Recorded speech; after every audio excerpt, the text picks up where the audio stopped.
Hello, I'm James Whittington-Phillips, and this is week 6 of the acting module Reflective Logs. This week we were looking at some of Michael Chekhov's work, more specifically the impulses. So, looking at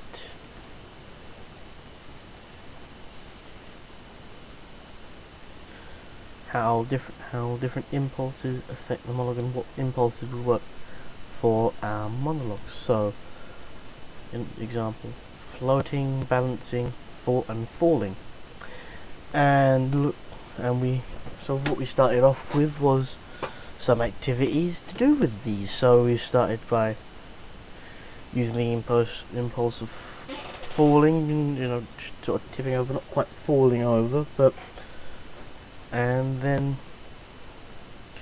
also walking as if we're walking around the space as if we're floating, and then walking as if we're balancing. So for example, as if we're on a tightrope. And these actually have given me, and then what we did was we tried them on the monologues to find out. We tried all three and found out which one was the best for what monologue.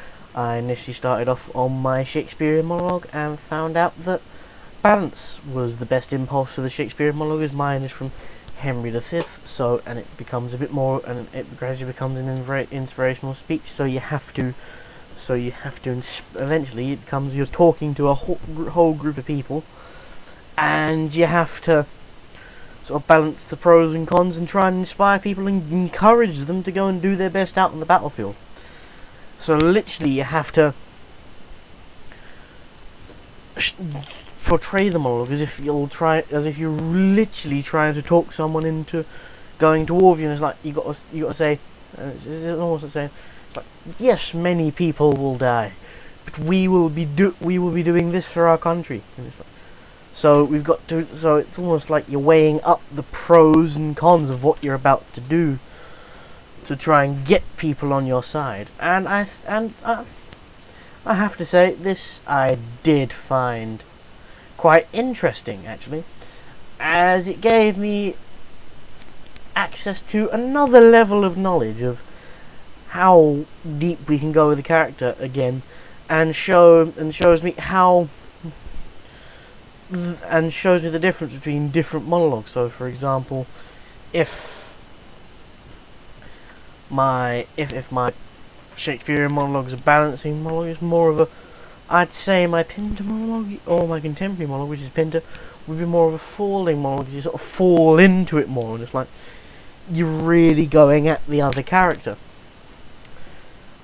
And I'm going to use this knowledge to now sort of develop my monologues even further before the assessment. I think initially I found it a bit challenging at the start to kind of get the idea of, it's like you're inspiring someone, you sort of need to keep it going up as opposed to going up then going back down again, the going up then going back down again. And so like, don't just get people then go back to what you've done before, because you're going to lose them. The idea is you want to make the audience feel like they're there.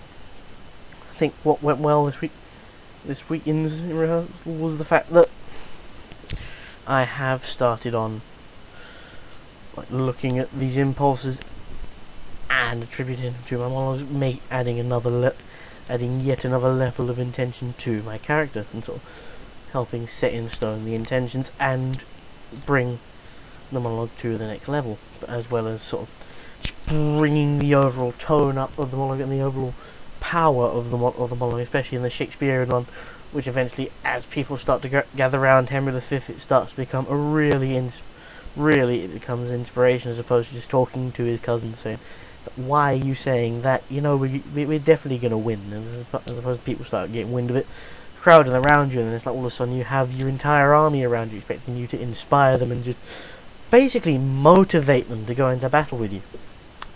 So, and then moving on, I want to keep going this, make sure I have the words for them all word for word and set in stone, and continue to learn them, and make sure that they're all ready for the assessment on the 5th of December.